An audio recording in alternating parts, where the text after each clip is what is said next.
Morning friends. ધોરણ 12 અર્થશાસ્ત્રની અંદર આપણે વિદેશ વેપાર ચેપ્ટર જોતા હતા, જેમાં આજનો આપણો ટોપિક છે ભારતના વિદેશ વેપારનું કદ, સ્વરૂપ અને દિશા.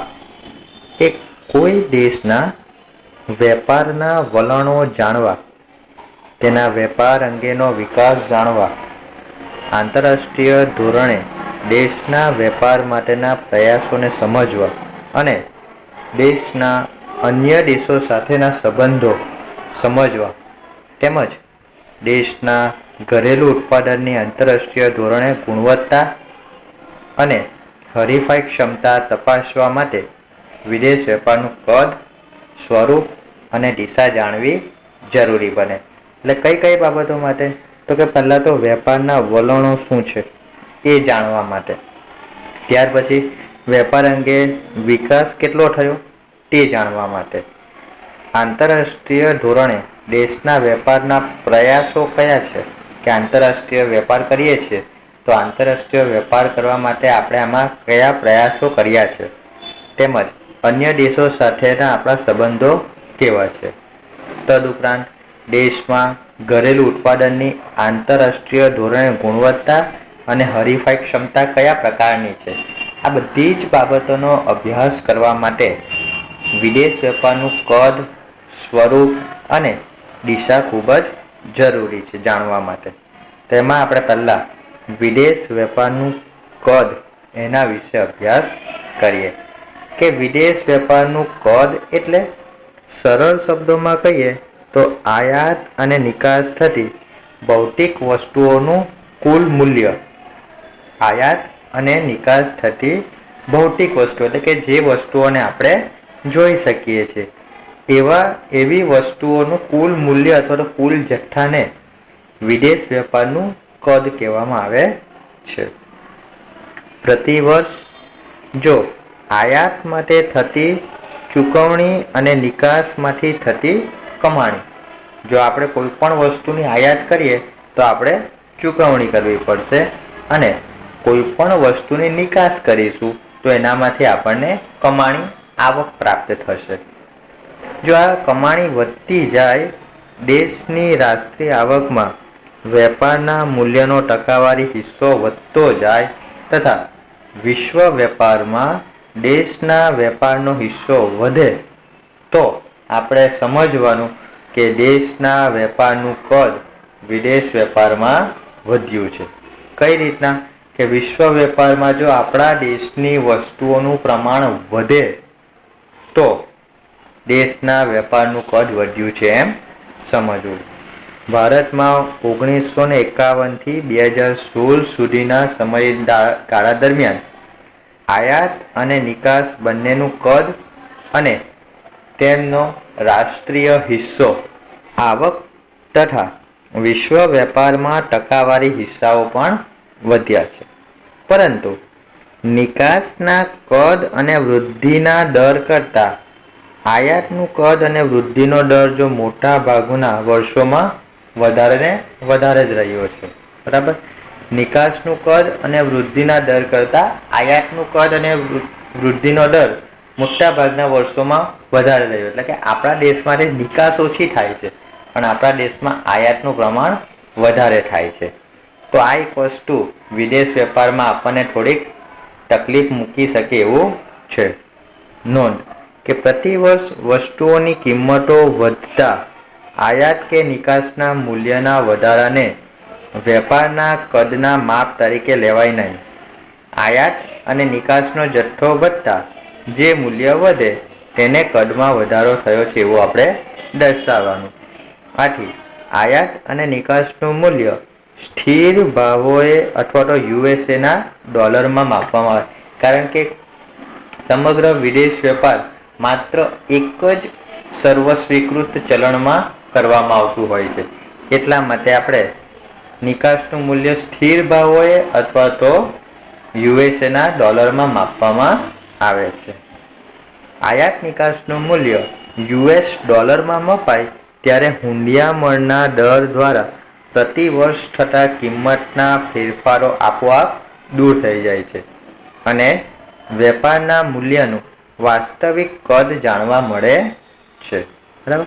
તો 1991 પછી ભારતના વિદેશ વેપારનું કદ યુએસ ડોલરમાં કયા પ્રકારનું રહ્યું છે?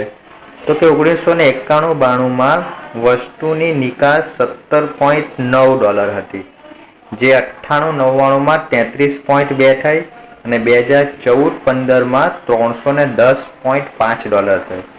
એ જ પ્રમાણે વસ્તુની આયાતોમાં 1991-92માં વસ્તુની આયાત $19.4 હતી, જે 98-99માં $42.4 અને 2014-15ની અંદર $448.0 જેટલી થવા પામી. એટલે નિકાસ અને આયાતની સરખામણી કરીએ તો આપણને વેપાર તુલામાં 1991-92માં -$1.5 જોવા મળ્યો. તે પ્રમાણે 98-99માં -$9.2 જોવા મળે છે અને 14-15માં -$137.5 જેટલો તફાવત જોવા મળે છે. સ્વતંત્રતા પછી શરૂઆતના વર્ષોમાં નીચા વિકાસના કારણે ભારતમાં વિકાસલક્ષી આયાતોનું કદ ખૂબ ઊંચું રહ્યું છે. જેમ જેમ નીચો વિકાસ જતો જાય તેમ તેમ આપણે આયાત અને નિકાસના પ્રમાણમાં થોડા પછાડી રહીએ છીએ. એટલે સ્વતંત્રતા પછી તો શરૂઆતના વર્ષોમાં નીચા વિકાસના કારણે ભારતમાં વિકાસલક્ષી આયાતોનું પ્રમાણ ખૂબ વધી ગયું, કારણ કે આપણે ખૂબ જ નીચા વિકાસના એમાં આવી ગયા હતા. બરાબર, તળિયે આવી ગયા હતા. હવે આપણે આપણા દેશે જો વિકાસ કરવો હોય તો એના માટે એને કંઈક નવી નવી ટેકનોલોજીની એ બધી વસ્તુઓ વિકસાવવી જ પડશે. એટલે એના માટે વિકાસલક્ષી આયાતોનું કદ વધારવું પડે અને વિકાસ કરવા માટે આયાતો આપણે વધારવી પડે છે. જ્યારે નિકાસ કરવાની ક્ષમતા નીચી હોવાના કારણે નિકાસોનું પ્રમાણ નીચું રહ્યું છે.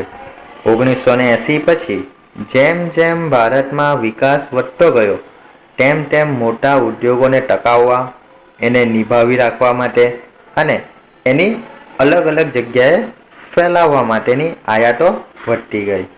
આ ગાળા દરમિયાન દેશમાં આવકોમાં વધારો થતાં દેશમાં માંગ વધી ગઈ અને નિકાસ માટે ઓછું ઉત્પાદન બચતા નિકાસોના પ્રમાણમાં નીચી રહી.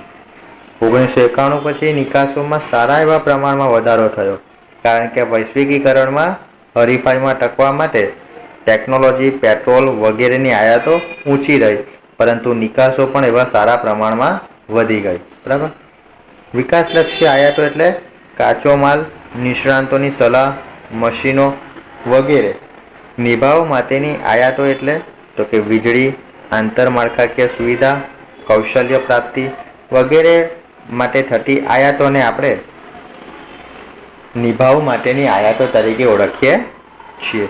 અને વિકાસલક્ષી આયાતો એટલે કે કાચો માલ લઈએ, કોઈક નિષ્ણાંતની સલાહ લઈએ છીએ, મશીનો વિકસાવીએ છીએ. તો આ બધી વિકાસલક્ષી આયાતો કે જેનાથી આપણે આપણા દેશનો વિકાસ કરી શકીશું. અને નિભાવ માટેની આયાતોમાં જે વીજળી છે, આંતરમાળખાકીય સુવિધાઓ છે, કૌશલ્ય પ્રાપ્તિ છે, એ બધી વસ્તુઓને આપણે નિભાવ માટેની આયાતોમાં મૂકીશું. ભારતની જીડીપીમાં એટલે કે કુલ ઘરેલું પેદાશમાં વેપારનો ટકાવારી હિસ્સો કયા પ્રમાણમાં? કે ભારતનો વેપારનો જીડીપીમાં ટકાવારી હિસ્સો યુએસ ડોલરમાં નીચે પ્રમાણે છે કે 1981માં $12, 1991માં $13.9, 2001માં $19, 2011ની અંદર $41.8 અને 2014માં $38.3. એટલે કે 2011 અને 2014ની સરખામણી કરીએ તો થોડોક અંશે ઘટાડો જોવા મળ્યો છે.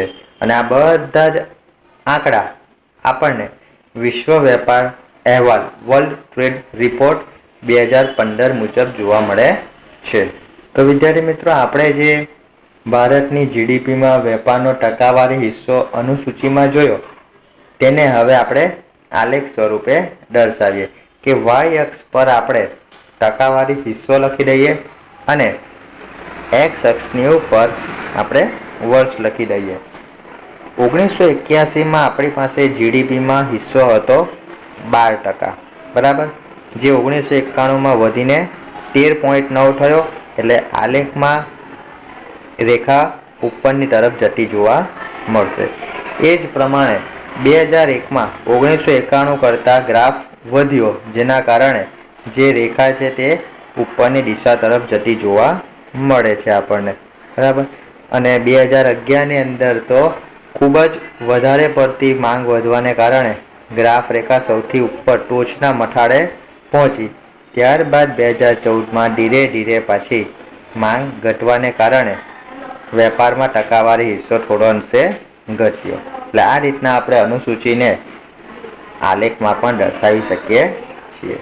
તો હવે આપણે જોઈએ ભારતની આયાત અને નિકાસ થતી વસ્તુઓનું સ્વરૂપ. પહેલાં આપણે જોયું કદ, હવે જોઈએ આપણે સ્વરૂપ. કે આ વિભાગમાં વિદેશ વેપારના સ્વરૂપનો અર્થ વેપારની રચના તરીકે લઈશું.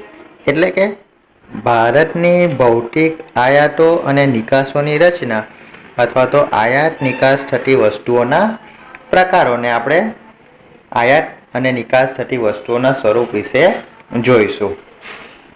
ભારતના વિદેશ વેપારનું સ્વરૂપ તપાસતા સમજાય છે કે ભારત જે 1951માં ઓછા વિકસિત દેશ તરીકે ઓળખાતો હતો, તે આગળ વધીને 1980 સુધીમાં વિકાસશીલ બન્યો અને 2000 પછી વિશ્વમાં ઝડપથી વિકસતા દેશ તરીકે ઉભરતા અર્થતંત્ર તરીકેની ઓળખ આપી.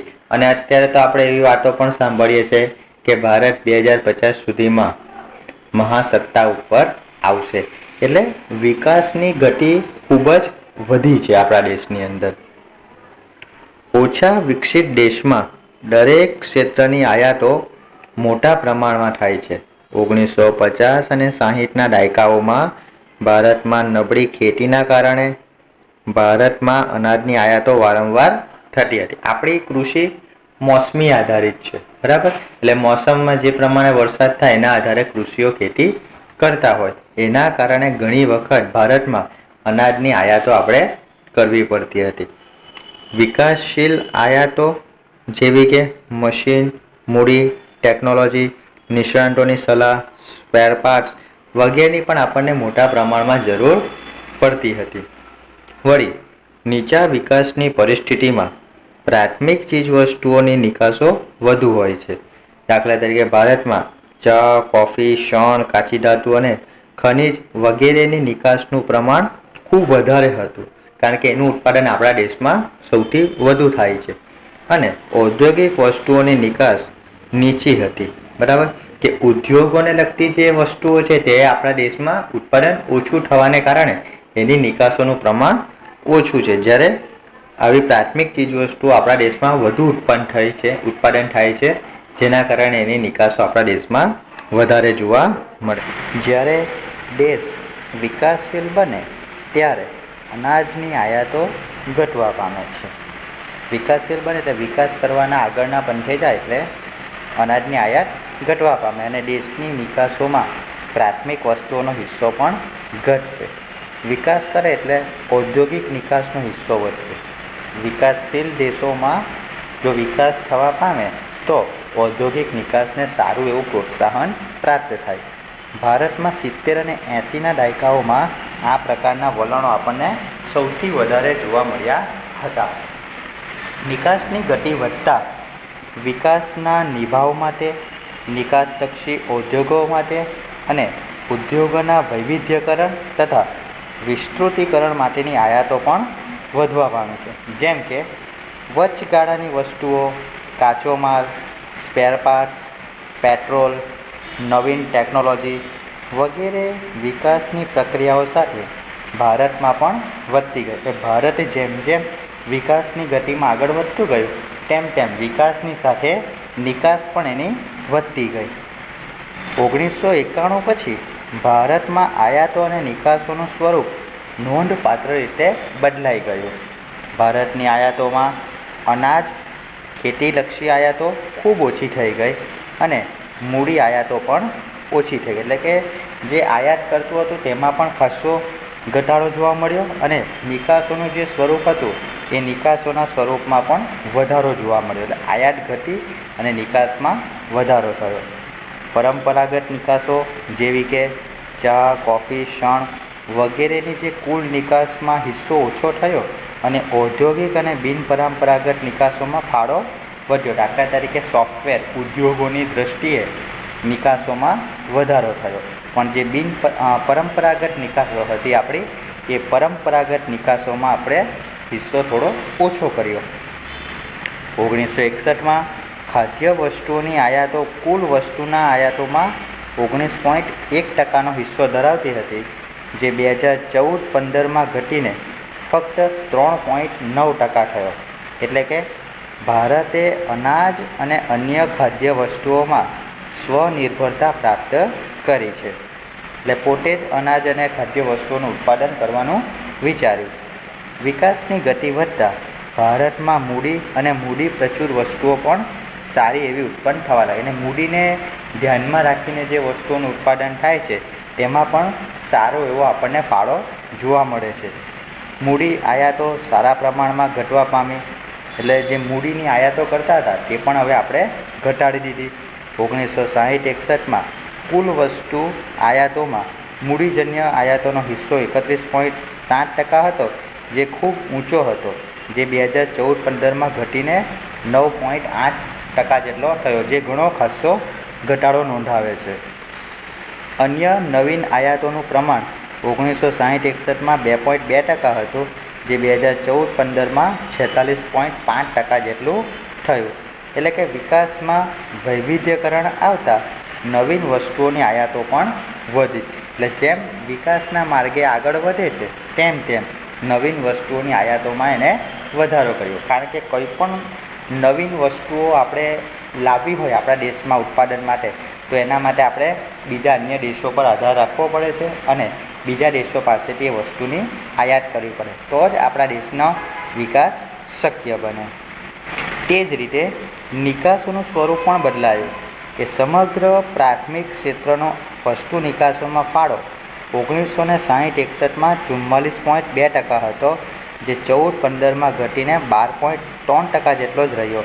જેમાં ચા, કોફીની નિકાસોનો હિસ્સો 19.3%થી ઘટીને 0.2% જેટલો થઈ ગયો. એટલે કે શણની નિકાસનો હિસ્સો 21%થી ઘટીને 0.2% થયો. તેમજ વસ્તુ નિકાસમાં ચામડાની નિકાસનો ફાળો પણ 1960-61માં 4.4%થી ઘટીને 14-15માં 1.3% અને કાપડની નિકાસનો હિસ્સો 10%થી ઘટીને 2% જેટલો થઈ ગયો. એટલે ટૂંકમાં નિકાસોનું સ્વરૂપ પણ ઘણું બદલાતું ગયું. નિકાસો જે પહેલાં 1960-61માં થતી હતી તેની સરખામણીમાં 2014-15માં ઘણી જ ઘટી ગઈ. તેની સામે તૈયાર કપડાઓની વસ્તુ નિકાસનો હિસ્સો જે 60-61માં ખાલી 0.1% હતો, તે 2014-15માં વધીને 5.4% થયો.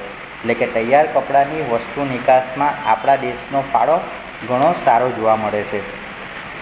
બધી જ ઉત્પાદિત વસ્તુઓનો કુલ વસ્તુ નિકાસના હિસ્સો 1960-61માં 45.3% હતો, તે 2014-15માં વધીને 66.7% જેટલો થઈ ગયો.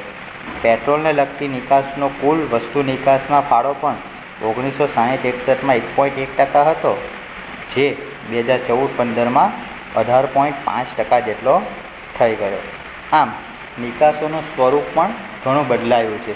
જે પરંપરાગત નિકાસો હતી આપણી ચા, કોફી, શણ, એ બધી વસ્તુઓમાં આપણે નિકાસોમાં ઘટાડો જોવા મળ્યો, જ્યારે તૈયાર કપડાની છે, ઉત્પાદિત વસ્તુઓ છે, પેટ્રોલને લગતી નિકાસ છે, આ બધી બાબતોમાં આપણે એવો સારો એવો ધરખમ વધારો નોંધાવ્યો છે. હવે કદ, સ્વરૂપ, ત્યાર પછી આવે છે વિદેશ વેપારની દિશા.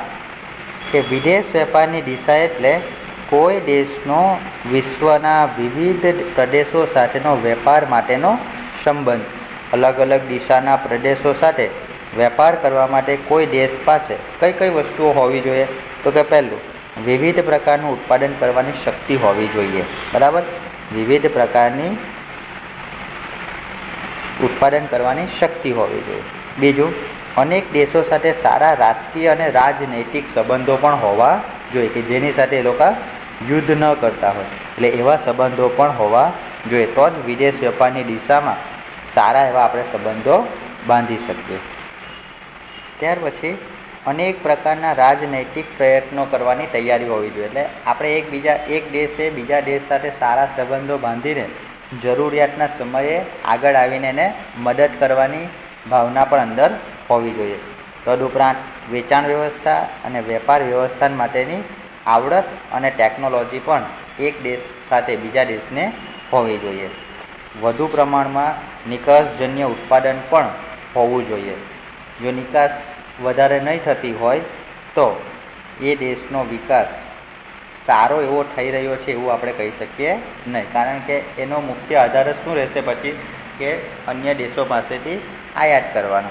એટલે વધુ પ્રમાણમાં જો નિકાસજન્ય ઉત્પાદન થતું હોય તો એક દેશ બીજા દેશ સાથે સારા એવા સંબંધો રાખી શકે. સ્વતંત્રતા પછી ભારતનો મોટા પ્રમાણમાં વેપાર યુકે સાથે થતો હતો. કારણ કે સ્વતંત્રતા પહેલાં યુકે સાથે આપણો વેપાર સ્થપાયેલો જ હતો. એટલે સ્વતંત્રતા પહેલાંથી જ આપણે યુકે સાથે વેપાર કરતા હતા. 1960-61માં ભારતની કુલ આયાતોમાંથી 19% આયાતો યુકેથી આવતી હતી, જે 2007 પછી ઘટીને 2% જેટલી થઈ ગઈ. પહેલાં 1960-61માં 19% આયાતો હતી, જે 2007માં 2% જેટલી થઈ ગઈ. સ્વતંત્રતા પછી આપણે અમેરિકા પર અનેક પ્રકારની આયાતો માટે નિર્ભર રહ્યા હતા.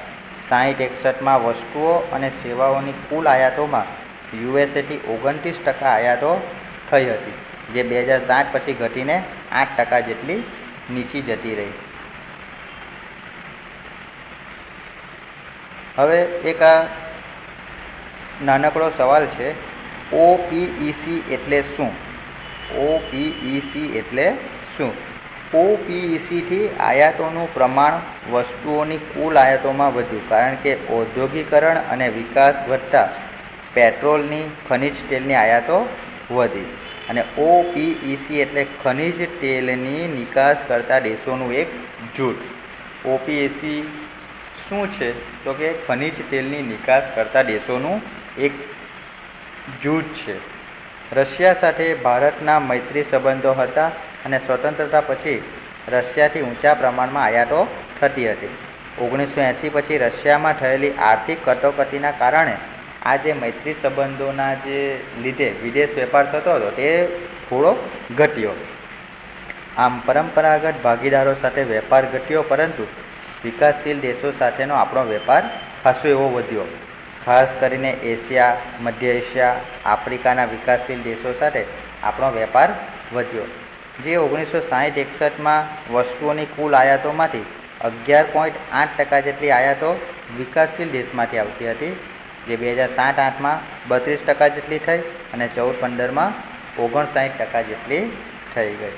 તે જ પ્રમાણે 1960-61માં યુકે તરફની વસ્તુઓના કુલ નિકાસોમાંની 26.8% નિકાસો થઈ હતી, જે 2007-8 પછી ઘટીને 4% જેટલી થઈ ગઈ. એટલે ઘણા સંજોગોમાં આપણે યુકે સાથે જે વેપાર કરતા હતા તે વેપારમાં 1960-61માં જે નિકાસ કરતા હતા તેના કરતાં 2007-8માં આપણે નિકાસ ઓછી કરી. તે જ પ્રમાણે અમેરિકા ખાતેથી વસ્તુ નિકાસની ટકાવારી 16%થી ઘટીને 12.7% જેટલી થઈ ગઈ અને રશિયા ખાતેની વસ્તુ નિકાસોમાં ટકાવારી 4.5%થી ઘટીને 0.6% જેટલી થઈ ગઈ. પણ તેની સામે ઓપીઈસી ખાતેથી થતી આપણી વસ્તુ નિકાસોની ટકાવારી 1960-61માં જે 4.1% હતી, જે ત્યાર પછીના સમયમાં વધવા પામી. એટલે કે 2007-8માં 16%થી પણ વધારે વસ્તુ નિકાસો આપણે કરવા લાગ્યા. તે જ સમયગાળા દરમિયાન વિકાસશીલ દેશો સાથેની વસ્તુ નિકાસોની ટકાવારી જે 14.8% હતી, જે ત્યાંથી વધીને 42.6%, આટલો ધરખમ વધારો આપણે જોવા પામ્યા. 2014-15માં એશિયાના દેશો ખાતે આપણી વસ્તુ નિકાસોમાંની 50% જેટલી નિકાસો થઈ હતી. આમ અલગ અલગ દેશો સાથે અને દિશાઓના વેપાર વિકસાવવા ભારતે સફળ પ્રયત્ન કર્યા છે. એટલે ભારતના રાજનૈતિક અને રાજકીય જે પગલાં છે તે અન્ય દેશો સાથે ખૂબ જ સારા જોવા મળ્યા છે, જેના કારણે એ દેશો ભારત સાથે સારા પ્રમાણમાં વિદેશ વેપાર કરવા માટે સંમત થયું છે. 2007 સુધી ભારતમાં વેપારની દિશા દર્શાવવા પ્રદેશોનું વર્ગીકરણ જે રીતે થયું હતું તે ત્યાર પછી હવે આખું બદલાઈ ગયું છે. પહેલાં વિદેશ વેપારમાં ભારત સાથે કોઈ એટલો બધો વેપાર કરતા નહીં, પરંતુ અમુક એવા રાજનૈતિક અને રાજકીય પરિબળોના કારણે ભારત સાથે વિદેશ વેપારનું પ્રમાણ ઘણું વધ્યું છે.